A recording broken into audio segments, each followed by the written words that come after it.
Picture this. You're lying in a tent somewhere in the middle of a forest, zipped into a sleeping bag, completely unconscious, completely defenseless. Outside, less than 50 feet away, a black bear is sniffing around your cooler. It knows you're there. It can smell you, hear your breathing, probably even sense your heartbeat through the ground vibrations. And yet, in the vast majority of cases, that bear will simply wander off into the night, uninterested, almost bored by your existence. Meanwhile, you, a soft, slow, weaponless mammal with zero night vision and a tendency to snore, survive till morning without a scratch. So the question naturally arises. Why? Why don't wild animals treat sleeping humans like the easiest meal on the planet? Because on paper, we are exactly that. We're slow. We're weak compared to almost every apex predator. We can't see in the dark. We don't have claws, fangs, or thick hides. A sleeping human is about as vulnerable as a creature can get. And yet history, science, and thousands of camping trips later tells us that predators consistently choose not to touch us while we sleep. This isn't an accident. This is a story about evolution, chemistry, psychology, and a surprising amount of animal etiquette. Let's start with the most basic explanation, the one most people jump to immediately. We don't smell like food. Predators across the animal kingdom hunt using a mental catalog built over millions of years of trial and error. A wolf doesn't wake up one day and decide to hunt elk. Its entire lineage has been shaped by which prey animals provide calories without excessive risk. Deer, rabbits, moose calves, salmon. During spawning season, these are foods baked into the genetic and cultural memory of predator species. Humans are not on that list. We're what scientists sometimes call a novel stimulus, an object or organism that doesn't trigger the automatic predatory response because it simply doesn't match any pattern stored in the animal's brain. Our scent profile alone is bizarre to a wild nose. We're covered in synthetic detergents, deodorants, sunscreen, tent fabric, campfire smoke, and whatever we had for dinner. To an animal that relies heavily on smell to identify prey, we register more like an unpredictable chemical event than a walking snack. But scent is only the first layer. Let's go deeper into the predator brain itself, because this is where things get genuinely fascinating.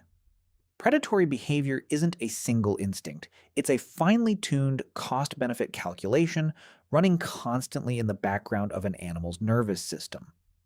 Every predator on Earth, from a mountain lion to a saltwater crocodile, is obsessed with a single, silent question. Is this worth the risk? Hunting is dangerous.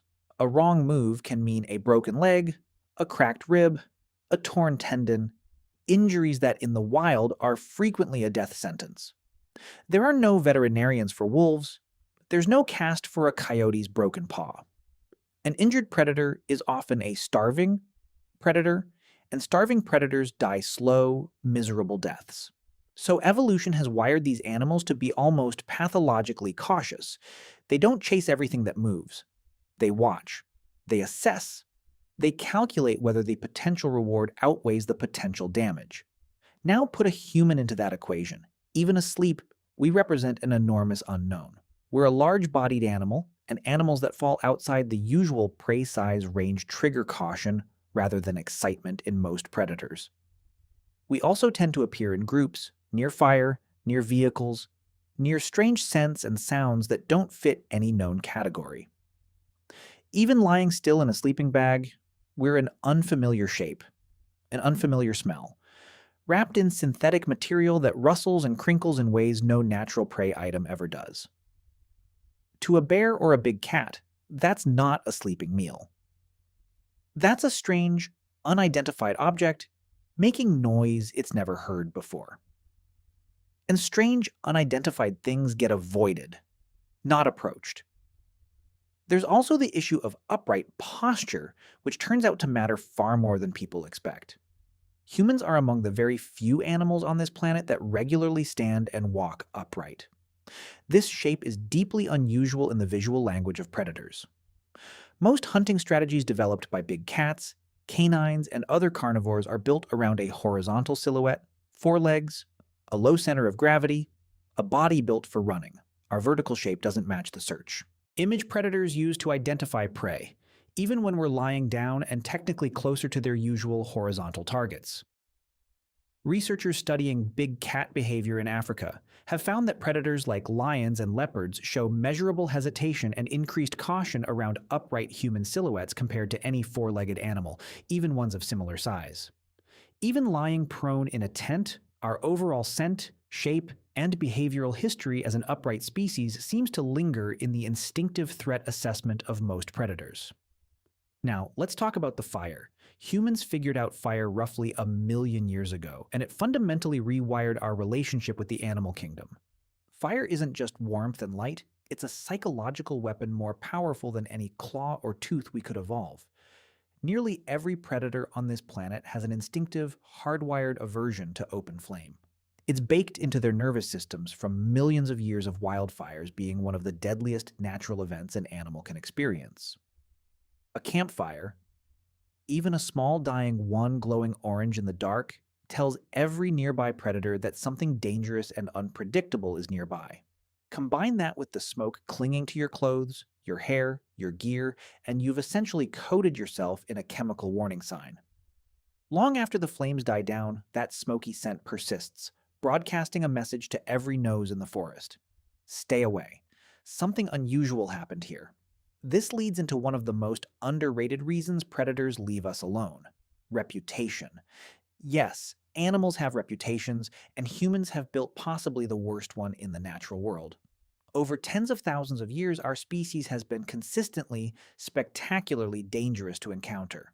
We throw spears, we build traps, we carry fire, we hunt in coordinated groups, we use tools that extend our reach far beyond our physical bodies. Predators that survive long enough to reproduce are, almost by definition, the ones that learned to avoid humans.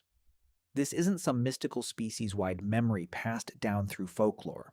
It's straightforward evolutionary selection. Wolves, bears, and big cats that approached humans aggressively were killed, trapped, or driven off at dramatically higher rates than the cautious ones. Over enough generations, caution around humans became the dominant, inherited behavioral trait. Modern wolves and bears aren't calculating our danger level from scratch every time they see us. They're running an ancient subroutine that says, humans equal risk, full stop, no further analysis required. There's a term researchers use for this: the landscape of fear. It describes how prey animals, and yes, in this context we count as prey animals too, shift their behavior based on perceived predator presence, even when no actual predator is around. It turns out this effect flows in the opposite direction as well. In regions with heavy human presence, predator populations show measurably altered behavior patterns, avoiding areas with our scent, our sound signatures, our light sources, even when we're not actively threatening them. Camera trap studies conducted across North America and parts of Africa have shown large carnivores dramatically reducing activity in areas immediately after human scent or sound is detected, sometimes for days at a time. We've essentially become a permanent psychological deterrent baked into the landscape itself. Let's zoom into specific animals now, because the reasoning shifts slightly depending on who we're talking about. Bears are a great place to start, since they're the animal people worry about most on a camping trip. And honestly, that fear is not entirely irrational, but it is wildly overblown. Black bears, the most commonly encountered bear species across North America, are overwhelmingly driven by opportunistic feeding rather than predation. They're constantly scavenging, testing, sampling. Their entire foraging strategy revolves around low-risk, high-reward food sources: berries, nuts, insects, fish, garbage, and unfortunately, improperly stored campsite food. A sleeping human represents an enormously high-risk, uncertain reward target. Bears investigating a campsite are almost always after your cooler, not you. Documented predatory attacks on sleeping humans by black bears exist, but they are staggeringly rare when you consider how many millions of campers share forests with these animals every single year. Grizzly.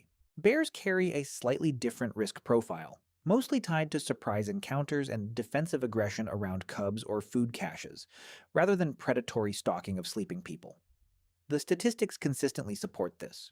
You are more likely to be struck by lightning, more likely to be injured by a vending machine falling on you, more likely to be killed driving to the trailhead than mauled by a bear while sleeping in your tent. By the way, if you want to go even deeper into the secret lives of ancient humans, I just launched a full course called The Secret Lives of Ancient Humans. 10 modules, 3+ hours of content covering everything we never talk about on YouTube. What they feared, how they communicated, what hunted them, and much more. Plus an exclusive PDF guide included. Link in the description. See you inside. Wolves offer an even more striking case. Wolves are highly social, highly intelligent pack hunters with sophisticated risk assessment behavior baked directly into their pack structure. Confirmed wolf attacks on humans, sleeping or otherwise, are exceptionally rare across recorded history, especially in regions with healthy wild prey populations. Wolves target injured, young, old, or otherwise vulnerable members of established prey species like deer, elk, and moose, animals they've hunted for hundreds of thousands of years and understand intimately. Humans simply don't fit that hunting template. Wolves that have grown up around human presence generally exhibit strong avoidance behavior, actively steering pack movement away from campsites, roads, and settlements. Big cats bring a slightly more nuanced story, because they are, without question, physically capable of killing a sleeping human with almost no effort. Yet documented cases of tigers, lions, or mountain lions specifically targeting sleeping people remain uncommon relative to opportunity. Most big cat attacks on humans occur during daylight encounters, often linked to surprise, territorial defense, or in rare specific regions, a documented shift in prey recognition, most famously among certain tiger populations in the Sundarbans region of India and Bangladesh. Researchers studying this unusual pattern point to a combination of factors: dense mangrove terrain limiting visual identification, unusual scent conditions from brackish water, and localized shifts in prey availability. Even in these documented cases, the behavior remains a stark outlier rather than the norm. And it's worth noting these attacks predominantly occur when people are actively working, standing, or moving through dense vegetation, not sleeping in secured camps. Now, here's where the story gets even more interesting, because it's not solely about predators being cautious. There's also a sensory piece to this puzzle that most people never consider. Many nocturnal predators rely heavily on movement detection as a triggering mechanism for their hunting response. Cats, both big and small, have visual systems finely tuned to detect motion, sometimes far more than static shape or detail. A sleeping human lying motionless in a dark tent essentially disappears from that predatory targeting system. Stillness, ironically, might be one of our greatest unintentional defenses.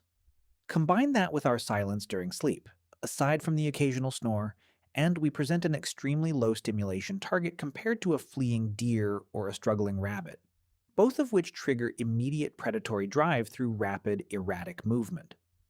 Let's talk insects and smaller creatures for a moment, because people often assume the danger scales downward too, and it largely does, but for slightly different reasons. Snakes, for example, are overwhelmingly reactive rather than predatory towards sleeping humans. Nearly every snakebite incident involving humans stems from accidental contact, someone rolling onto a snake, stepping near one in the dark, or startling one while it's resting in a warm sleeping bag. Snakes don't view humans as prey. We're simply too large to swallow and far too dangerous to risk engaging with unless directly threatened.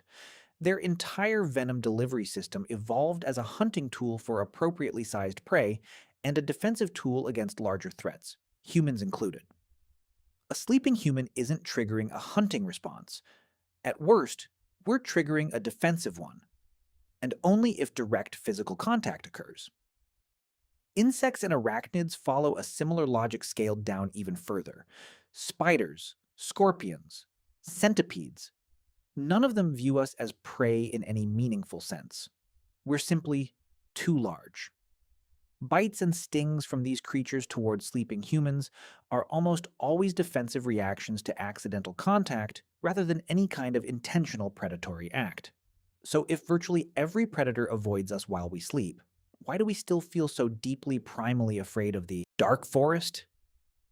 This fear isn't irrational, even if it's statistically disproportionate to actual risk. It's an inherited survival mechanism from a much more dangerous evolutionary past. Our ancestors lived in a world genuinely filled with predators actively hunting hominids, big cats, hyenas, and other now extinct megafauna predators that absolutely did view early humans as viable prey before we developed fire, weapons, and coordinated group behavior.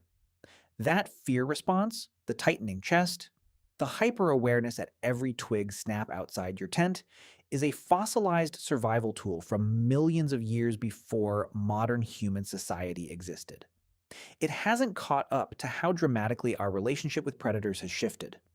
Your nervous system is still running software written for a world where saber-toothed cats prowled the same landscapes as your ancestors, even though that world disappeared roughly 10,000 years ago. Now let's flip the entire question around because there's an equally important piece of this puzzle. It's not only that predators avoid us out of caution, there's an argument to be made that we've actively trained global predator populations through relentless negative reinforcement across thousands of years. Every hunted wolf, every trapped bear, every displaced tiger population represents a selection event favoring caution. Modern predator populations exist almost entirely because their ancestors learned, generation after generation, that engaging humans came with catastrophic consequences. Species that failed to learn this lesson simply don't exist anymore in areas with significant human presence.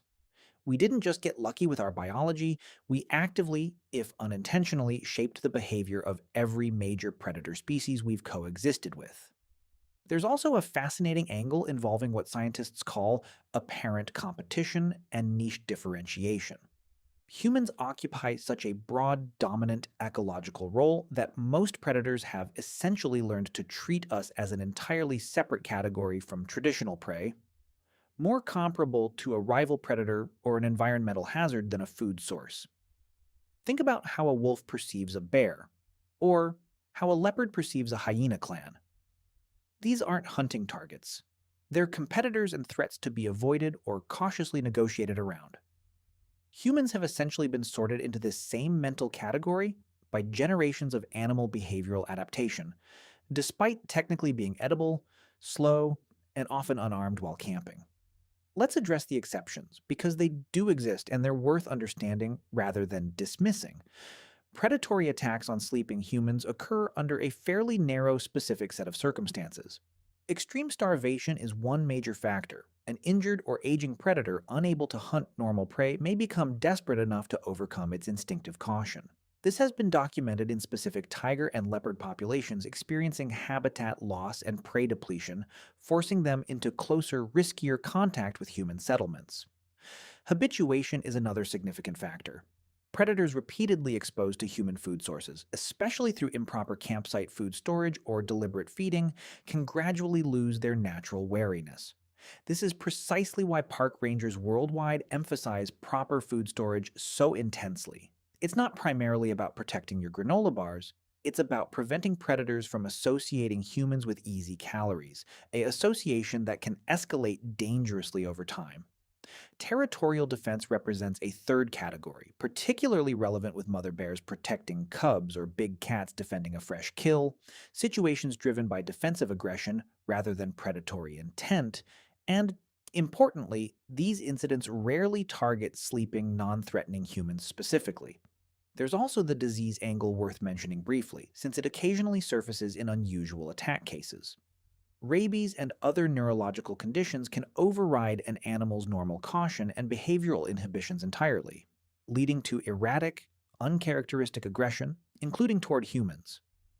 These cases remain exceptionally rare, but do occur, representing pathology rather than any shift in normal predator-human dynamics. Now, here's something that might genuinely surprise you. Sleeping in a group dramatically amplifies your safety, beyond what simple math would suggest. It's not merely that more people means More eyes and ears, though, that certainly helps. There's a psychological deterrent effect at play as well. Predators assessing risk versus reward calculate not just individual vulnerability, but overall situational danger. A group of sleeping humans represents amplified unpredictability, more scent signatures, more potential noise, more chance of sudden, unexpected movement or wakefulness. Solo campers face marginally higher risk not because they're more identifiable as prey, but because the overall situational unpredictability drops slightly, making the risk reward calculation marginally less unfavorable for a desperate or habituated predator. Let's also talk about something people rarely consider. Domesticated dogs at a campsite dramatically shift the entire predator calculation. Dogs, even relatively small ones, introduce an entirely new risk variable into a predator's assessment.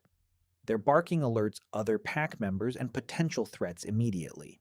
Their scent signals an active guardian presence. And evolutionarily, canines have often served as natural predator deterrents across countless cultures and ecosystems. A campsite with a dog present statistically experiences dramatically reduced predator encounters compared to one without, reinforcing just how much of this entire equation comes down to perceived risk rather than pure physical vulnerability. There's a fascinating study angle worth mentioning here regarding urban and suburban predator populations, particularly coyotes, foxes, and increasingly mountain lions expanding into human adjacent territories across North America. These populations show measurably different behavioral patterns than their deep wilderness counterparts. Urban adjacent predators tend to be significantly bolder around human presence generally, yet even these habituated populations show no meaningful pattern shift toward viewing sleeping humans as viable prey.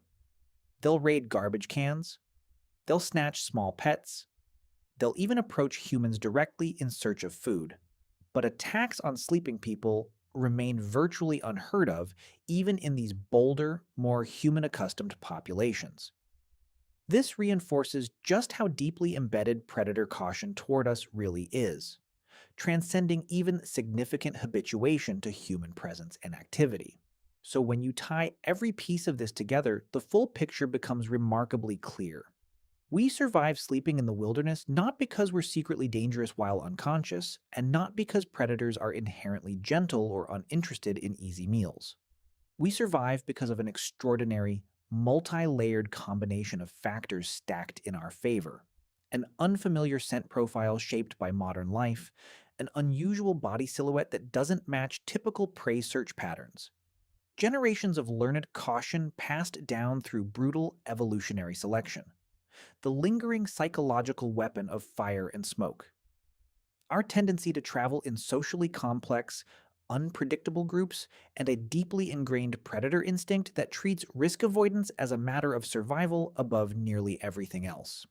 Every single one of these factors independently reduces risk, and stacked together, they create an environment where a sleeping human, despite being objectively vulnerable, simply doesn't register as worth the gamble to nearly every predator species we share this planet with. There's something almost poetic about this when you really sit with it. We spend our nights terrified of a threat that statistically barely exists anymore, haunted by evolutionary programming built for a world that vanished long before recorded history began. Meanwhile, the actual reason we're safe has nothing to do with luck and everything to do with an unbroken chain of behavioral adaptation stretching back hundreds of thousands of years, quietly working in our favor every single night we drift off to sleep under nothing but a thin sheet of nylon and the sound of wind moving through the trees. So next time you're lying in a tent, listening to something rustle in the underbrush just beyond the fabric wall separating you from the wilderness, you can relax, knowing the math is overwhelmingly in your favor.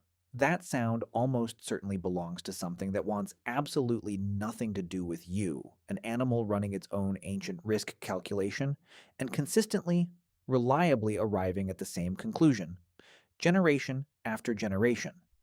Humans, even sleeping, unarmed, and utterly unaware, simply aren't worth the risk.